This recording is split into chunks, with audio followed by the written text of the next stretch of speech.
ঈশ্বৰৰ মহিমা হওক, অনুসৰণ কৰিবলগীয়াজনৰ খোজ। তোমালোক যেন খ্ৰীষ্টৰ খোজৰ অনুগামী হোৱা, এই কাৰণে তেওঁ তোমালোকৰ নিমিত্তে দুখ ভোগ কৰি তোমালোকৰ কাৰণে এটি আৰ্হি ৰাখি গ'ল। ১ পেটৰ ২:২১ খ্ৰীষ্টিয়ান হিচাপে আমাৰ খ্ৰীষ্টিয়ান জীৱনত আমাক খ্ৰীষ্টক অনুসৰণ কৰিবলৈ আহ্বান কৰা হৈছে। আনকি যীশুখ্ৰীষ্টইও এই পাৰ্থিৱ জীৱনত পাপীসকলে কৰা বিপৰীত ভদ সহ্য কৰিছিল, লাজক তুচ্ছ জ্ঞান কৰিছিল, ক্ৰোহ সহ্য কৰিছিল আৰু ইয়াৰ দ্বাৰা আমাক আদৰ্শৰ জীৱন দেখুৱাইছিল। গতিকে যীশুখ্ৰীষ্টই আমাক তেওঁৰ পাছত চলিবলৈ আহ্বান কৰাৰ পিছৰে পৰা জগত আৰু জগতৰ মানুহে আমাৰ বিৰুদ্ধে যিয়েই নকওক কিয়, আমি যীশুৰ পদাংক অনুসৰণ কৰি অবিৰতভাৱে আগবাঢ়ি যাওঁ আহক। আমাৰ মনক দৃঢ় কৰি বিশ্বাসত থাকিবলৈ উপদেশ দি আগবাঢ়ি যাওঁ আহক আৰু বহুত কষ্টৰ মাজেৰে ঈশ্বৰৰ ৰাজ্যত প্ৰৱেশ কৰোঁ আহক। ইয়াত আমি মন কৰিব লাগিব যে আমি তেওঁক অনুসৰণ কৰিবলৈ হ'লে স্পষ্টকৈ কোৱা হৈছে যে আৰ্হিবোৰ নহয়, কিন্তু আৰ্হিহে, যিটো এক বচন উল্লেখ কৰা হৈছে।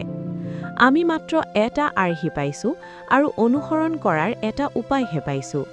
যদি আমি সেই আৰ্হি অনুসৰণ কৰোঁ আৰু যীশুৰ পথেৰে যাওঁ, তেন্তে আমি পিতৃৰ সান্নিধ্যলৈ যাব পাৰোঁ আৰু চিয়নত উপনীত হ'ব পাৰোঁ। যীশুৱে যেতিয়া মাংসৰ দিনত আছিল, তেতিয়া তেওঁৰ ওচৰলৈ অহাসকলে তেওঁক অনুসৰণ কৰাটো বিচাৰিছিল। মোৰ পিছে পিছে আহা, এই আহ্বান শুনি তেওঁৰ শিষ্যসকলে তেওঁৰ পিছত গৈছিল। আনকি যীশুৱে ধনী যুৱকজনক তেওঁক অনুসৰণ কৰিবলৈ মাতিছিল। যীশুক সেৱা কৰি তেওঁক অনুসৰণ কৰা এক বৃহৎ জনসমাগম আৰু আনকি বহুতো মহিলাও তেওঁক অনুসৰণ কৰি তেওঁৰ অনুকাৰী হৈছিল।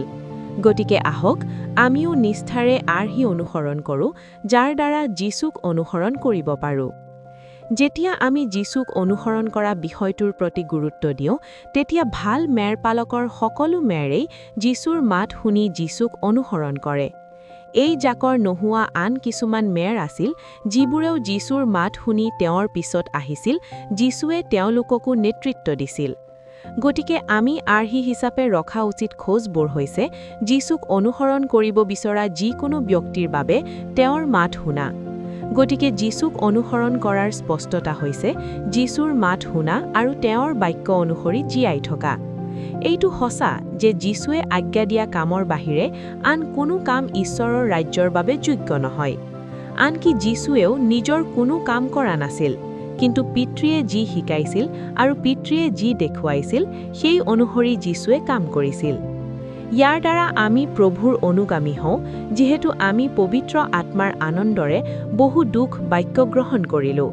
সেয়েহে আহক আমি আজ্ঞাকাৰিতা শিকোঁ আৰু যীশুৰ দৰে দুখ কষ্টৰ দ্বাৰা সিদ্ধ হওঁ।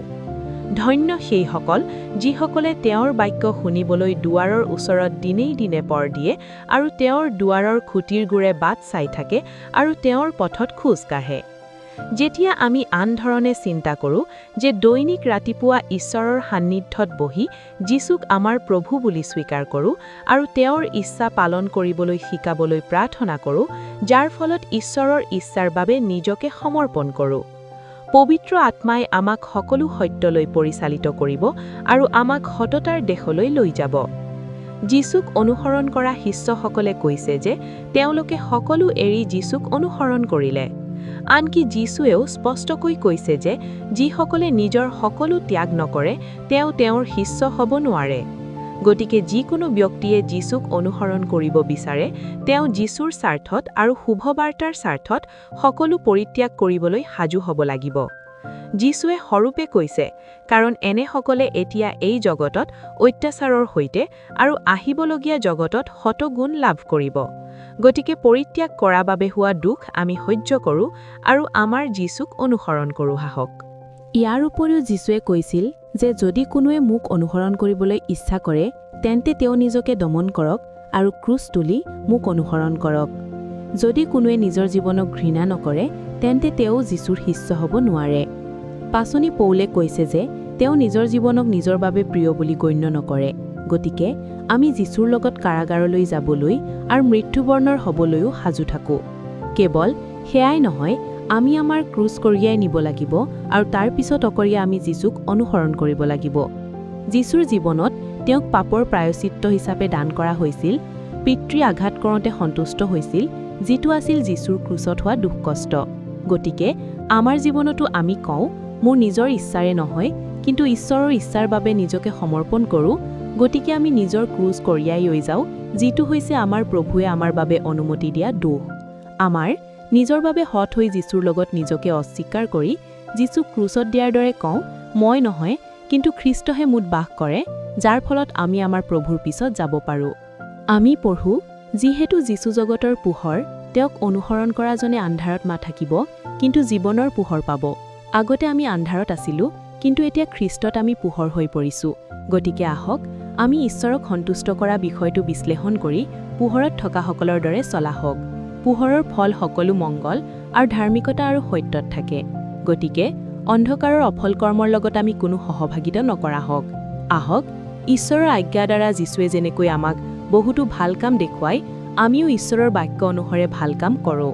ইয়াৰ দ্বাৰা আমাৰ পোহৰ মানুহৰ আগত প্ৰকাশিত হওক আৰু যীশুক অনুসৰণ কৰোঁ, যাতে তেওঁলোকে আমাৰ ভাল কামবোৰ দেখি আমাৰ পিতৃৰ মহিমা কৰে। যীশু য'ত আছে, তাত তেওঁৰ দাসো থাকিব, গতিকে আমি যীশুক সেৱা কৰা বুলি অনুসৰণ কৰোঁ। যীশুৱে এই পৃথিৱীত সেৱা আগবঢ়োৱা দিনত বহুতো মহিলাই যীশুক সেৱা কৰি আছিল আৰু গালিলৰ পৰা শেষলৈকে তেওঁলোকে যীশুক অনুসৰণ কৰিছিল। আমি এই মহিলাসকলৰ মাজৰ বহুতকে যীশুৰ সেৱা কৰা আৰু বহুতকে তেওঁলোকৰ সম্পত্তিৰ দ্বাৰা তেওঁক অনুসৰণ কৰি সেৱা কৰা লোকক দেখিবলৈ পালোঁ।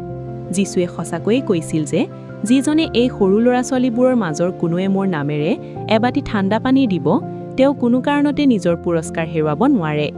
যীশুৱে তেওঁৰ মহিমাৰ সিংহাসনত বহি তেওঁৰ সোঁহাতে থকা লোকসকলক ক'লে, আহা, মোৰ পিতৃৰ আশীৰ্বাদৰ প্ৰাপ্ত লোকসকল, ধন্য, কাৰণ তোমালোকে এই ভাইসকলৰ মাজৰ এজনৰ প্ৰতি যি কৰিলা, তাক মোৰ বাবেই কৰিলা। কিন্তু যদি কোনোবাই এই সৰু অচিনাকি লোকসকলক গ্ৰহণ নকৰি খাবলৈ, পান কৰিবলৈ, কাপোৰ পিন্ধিবলৈ নিদিলে, তেন্তে তেওঁলোক আপোনাৰ বাওঁফালে প্ৰকাশিত হোৱা লোক হ'ব আৰু সুধিব, আমি কেতিয়া আপোনাৰ সেৱা নকৰিলোঁ আৰু আপুনি ৰোগ আৰু কাৰাগাৰত থকা সময়ত আপোনাৰ ওচৰলৈ নোযোৱাকৈ আছিলোঁ।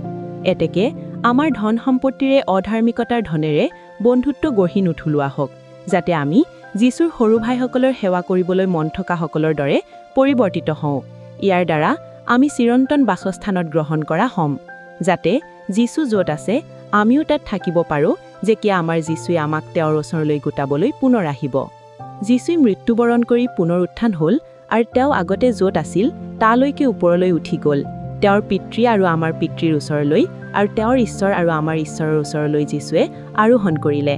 যিহেতু এতিয়া সেই ঠাইলৈ আমি যীশুক অনুসৰণ কৰিব নোৱাৰোঁ, কিন্তু পিছলৈ আমাৰ পুনৰুত্থানত যীশুৰ দৰে আমিও যীশুক অনুসৰণ কৰিব পাৰোঁ। আহক, আমি চিয়নত ঈশ্বৰৰ আগত উপস্থিত হওঁ আৰু আমাৰ প্ৰভুৱে য'তেই যায় তাতেই তেওঁক অনুসৰণ কৰোঁ। এই অভিজ্ঞতাবোৰৰ দ্বাৰা আমাৰ বাবে যীশুক অনুসৰণ কৰাটো কেনেকৈ সম্ভৱ হৈছে? পৰম গীতত সুলেমিতিয়ে তাইৰ প্ৰিয়জনক কৈছে, মোক লৈ যোৱালি, আমি তোমাৰ পিছে পিছে লৰি যাম। যিজন ব্যক্তিয়ে যীশুৰ সহায় বিচাৰি যীশুৰ পিছে পিছে যাব বিচাৰে, যাতে তেওঁ যীশুৰ ওচৰলৈ আকৰ্ষিত হোৱাটো আকাংক্ষিত আৰু আমি খ্ৰীষ্টৰ প্ৰেম দেখিব পাৰোঁ, সেইটোৱে হৈছে তেওঁৰ পিছে পিছে যোৱা আৰু আমাৰ বাবে মৃত্যু হোৱা আৰু পুনৰুত্থান হোৱা যীশুৰ বাবে জীয়াই থকাৰ বাধ্যবাধকতা। যিহেতু আমাক এক মূল্যৰে কিনা হৈছে, আমি জানো যে আমি নিজৰ নহয়। গতিকে আহক আমি যীশুৰ মাত শুনি আৰু যীশুৰ সকলো আজ্ঞা পালন কৰি যীশুৰ বাবে জীয়াই থকা হওঁ। আমাৰ ঈশ্বৰে আমাৰ হৃদয় বৃদ্ধি কৰক আৰু ধৈৰ্যৰে তেওঁৰ আজ্ঞাৰ পথত দৌৰিবলৈ বাধ্য কৰক। আমাৰ ঈশ্বৰে আমাক যীশুক অনুসৰণ কৰি স্বৰ্গীয় চিয়নত উপনীত হ'বলৈ সহায় কৰক।